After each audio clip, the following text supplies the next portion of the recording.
Hello guys, the next RS YouTube channel में आपका बहुत बहुत स्वागत है। बिना देरी किए अपनी सिलेक्शन सीरीज़ को स्टार्ट करते हैं। तो पहला क्वेश्चन देखते हैं। तुर्कान-ए चहलगनी या चालीसा नामक 40 रईसों के समूह को गठन किसने किया था? ठीक है, तो इसका राइट आंसर है इल्तुतमिश। ओके, अब इल्तुतमिश के बारे में हम कुछ 2-3 फैक्ट्स भी देख लेते हैं। इल्तुतमिश को ही दिल्ली का वास्तु संस्थापक भी कहा जाता है।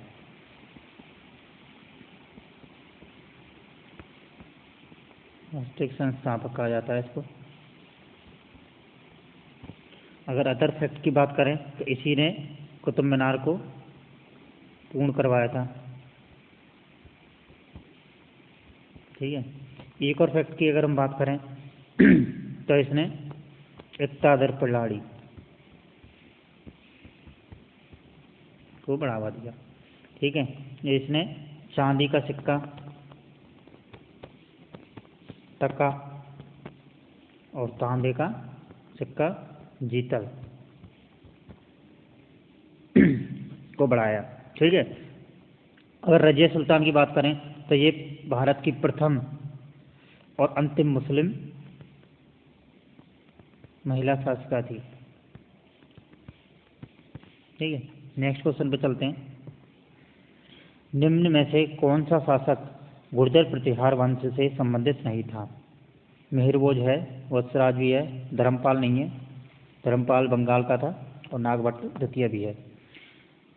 मिहिरभोज के बारे में की उपाधि है आदिबरा की उपाधि है और ये शक्तिशाली शासक था। और वत्सराज ऐसा पहला शासक था जिसने कन्नौज पर कब्जा किया था।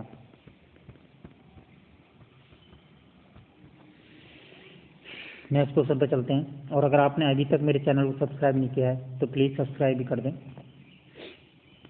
किस संत ने संत गुण सागर और नाम माला की रचना की? तो इसमें पहला ऑप्शन है धन्ना, दादू, पीपा, मीरा। तो इसका राइट आंसर है दादू जी। ठीक है, दादू जी निर्गुण भक्ति परंपरा के थे। भक्ति परंपरा के संत थे। ठीक है, नेक्स्ट क्वेश्चन पर चलते हैं। निम्नलिखित में से कौन से सिक्के तत्कालित रियासत के मेल नहीं खाते हैं? सिक्के वाले क्वेश्चन मोस्टली आ जाते हैं एग्जाम्स में। अभी मैंने आपको सॉल्यूशन कराया था एक कंप्यूटर अनुदेशक का, उसमें भी आए थे क्वेश्चन, जो झारसाई जयपुर वाला। ठीक है, इस क्वेश्चन में कौन सा मेल नहीं खाता है? तो रामसाई बूंदी, ये बिल्कुल सही है। विजय साई जोधपुर बिल्कुल सही है और कुमान साई कोटा बिल्कुल सही है। कुछ कुछ तो इनके राजाओं के नाम के अकॉर्डिंग ही होते हैं। गुमान शाह के नाम पर, विजय साई राजा तो उनके अकॉर्डिंग होते हैं। राम साई बूंदी। ठीक है, उदय साई धौलपुर, ये गलत है बिल्कुल। उदय साई जो सिक्के थे, उदय साई थे डूंगरपुर में।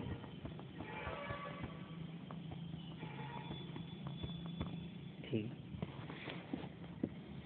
नेक्स्ट क्वेश्चन पर चलते हैं। राजस्थान की रियासतों की संधि पर अंग्रेजों के साथ हस्ताक्षर करने में निम्नलिखित में से कौन सा कालक्रम व्यवस्थित है? इसमें ऑप्शन में दे रखे हैं सिरोही, जैसलमेर, करौली, भरतपुर। अब इसने साफ साफ बोला है कि संधि पर अंग्रेजों के साथ हस्ताक्षर। तो अब संधि में इसने ये नहीं बताया कि सहायक संधि थी कि आर्थिक पार्थिक्य की संधि थी। तो सबसे पहले सहायक संधि की थी भरतपुर, 1803 में की थी। और आर्थिक पार्थिक्य संधि 1817 से चालू हुई थी, जो करौली ने की थी। उसके बाद जैसलमेर ने 1819 में की थी और सिरोही ने सबसे लास्ट में की थी 1823 में। तो इनका क्रम हो गया, सबसे पहले आएगा भरतपुर, डी, फिर करौली, फिर बी जैसलमेर, फिर सिरोही। तो इसका राइट आंसर है सी। तो अगर मैं एक बार आपको क्रम बताऊं पूरा कि किस कौन सी कैसे कैसे मतलब कौन कौन सी रियासतों ने कैसे कैसे संधि की थी, तो एक बार हम मैपिंग बना लेते हैं।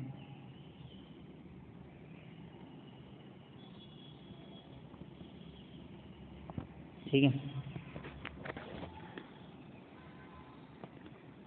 तो ये भरतपुर, यहाँ से ही ले लेते हैं।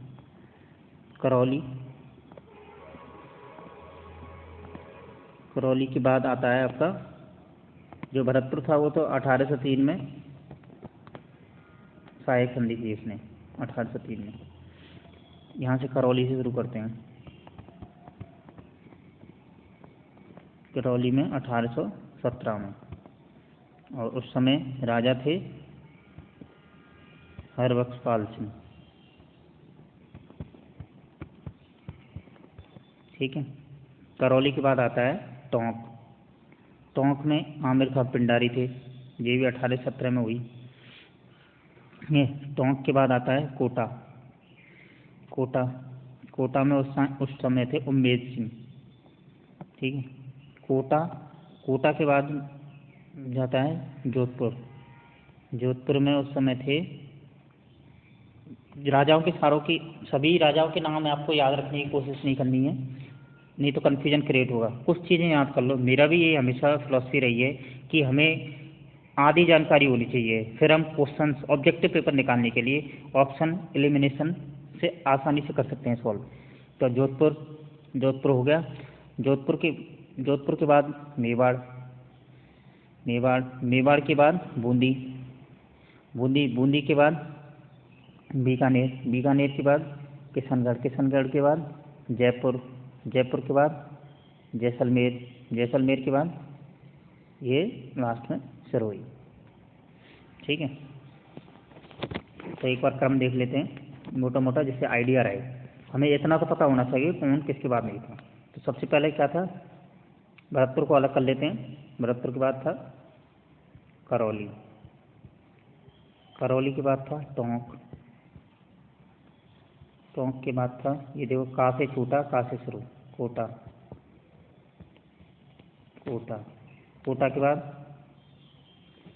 के बाद हो गया जोधपुर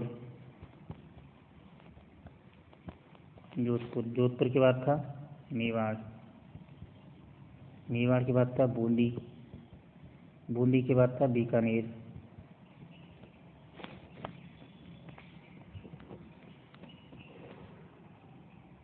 बूंदी के बाद बीकानेर है। ठीक है। बीकानेर के बाद किशनगढ़ के बाद जयपुर के बाद जैसलमेर, और जैसलमेर के बाद सिरोही। तो ये क्रम हो गया। तो 2-3 बार इसको रिवाइज करना है। और एक बात ध्यान रखें, शुरू में जो ये अपने करौली, टोंक, कोटा ये 1817 में हुए थे, उसके बाद से सभी 1818 में हुई, और लास्ट में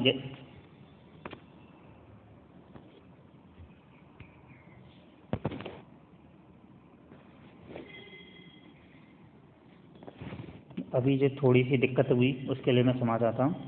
तो करौली से शुरुआत की थी 1817 से। ठीक है।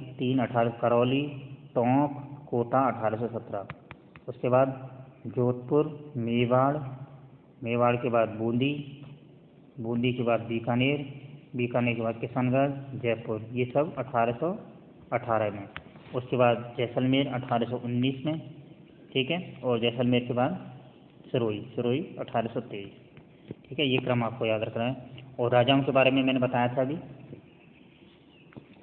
राजाओं के बारे में एक बार देख लेते हैं।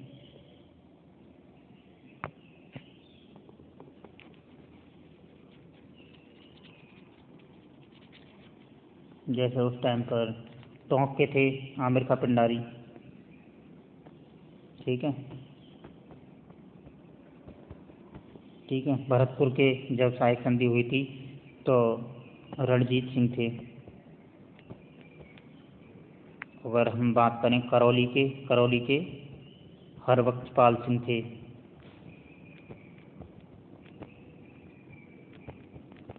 ठीक है। और अगर हम सबसे इम्पोर्टेंट जो एग्जाम में काफ़ी बार आ चुका है, सिरोही के देखें तो 1823 में शिव सिंह है। ठीक है। जैसलमेर की अगर बात करें हम, 1819 में मूल राज थे शासक। तो कुछ कुछ राजा हैं और कुछ कुछ डेट हमें याद रखनी है, और क्रम ये थोड़ा सा ये इसी मैनर में याद रखना है, जिससे अगर कुछ क्रम वाला क्वेश्चन आए तो इजीली हम उसको अटेम्प्ट कर सकें। नेक्स्ट क्वेश्चन में चलते हैं। नेक्स्ट क्वेश्चन है, भारत सरकार अधिनियम 1919 को किस नाम से और जाना जाता है? ठीक है, तो इसका राइट आंसर है मॉन्टेग्यू चेम्सफोर्ड रिपोर्ट। इसको मॉन्टेग्यू चेम्सफोर्ड सुधार भी कहा जाता है, सुधार अधिनियम भी कहा जाता है। ठीक है, इसे भारत सरकार अधिनियम कहा जाता है। ठीक है, अगर हम मार्ले मिंटो की बात करें तो ये 1909 में हुआ, 1909 में हुआ। और रैमसे मैकडॉनल्ड पुरस्कार ये सांप्रदायिक पंचायत ब्रिटिश प्रधानमंत्री रैमसे मैकडॉनल्ड 16 अगस्त 1932 में ये हुआ। ठीक है, तो इसका राइट आंसर है Montagu Chelmsford. Nehru report Motilal Nehru द्वारा दी गई। ठीक है, नेक्स्ट क्वेश्चन पर चलते हैं। भारत गांधी इरविन संधि में मध्यस्थता की भूमिका किसने निभाई? तो इसका राइट आंसर है तेज बहादुर सप्रू। प्रतिष्ठित वकील थे, राजनीतिक नेता भी थे। एनी बेसेंट ने 1917 में कांग्रेस अधिवेशन की अध्यक्षता की थी, होम रूल चलाया था। ठीक है, और अगर नेहरू जी की बात करें तो जवाहरलाल नेहरू जी के पिताजी थे। ठीक है, और चिंतामणि भी ब्रिटिश सरकार के संयुक्त प्रांत के शिक्षा मंत्री थे।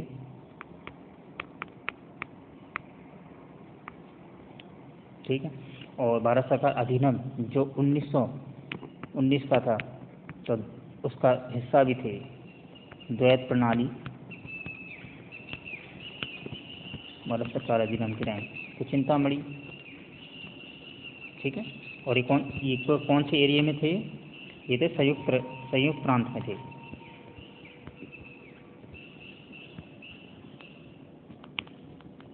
ठीक, नेक्स्ट क्वेश्चन पे चलते हैं। श्रीमती रमा देवी राजस्थान के किस किसान आंदोलन से जुड़ी हुई थी? तो इसका राइट आंसर है बिजौलिया किसान आंदोलन। बिजौलिया किसान आंदोलन वेरी इंपॉर्टेंट किसान आंदोलन है, सबसे शांति प्रिय। 1897 से 1941 तक चला है और 44 वर्ष तक चला। 44 वर्ष तक चलने वाला बिल्कुल शांति प्रिय किसान आंदोलन था। इसमें 84 प्रकार के लाभ कर थे। ठीक है, इसमें चौवरी कर और तलवार बंधाई कर इम्पोर्टेंट थे। तलवार बंधाई कर पृथ्वी सिंह के टाइम पे जागीरदार था जो, और चौवरी कर कृष्ण सिंह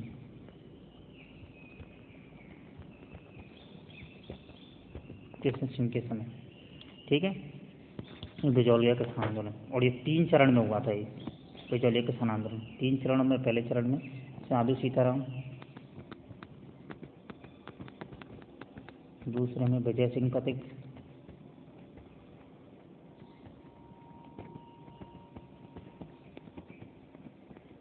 और तीसरे में माणिक्यलाल वर्मा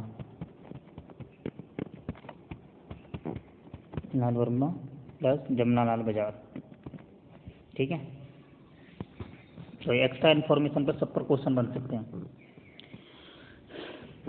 इस आंदोलन के बाद, इसी आंदोलन में विजय सिंह पथिक के टाइम पर 1917 में ऊपरमाल पंच बोर्ड की स्थापना भी हुई। बहुत इंपॉर्टेंट क्वेश्चन है, इसके अध्यक्ष मन्ना पटेल को नियुक्त किया गया।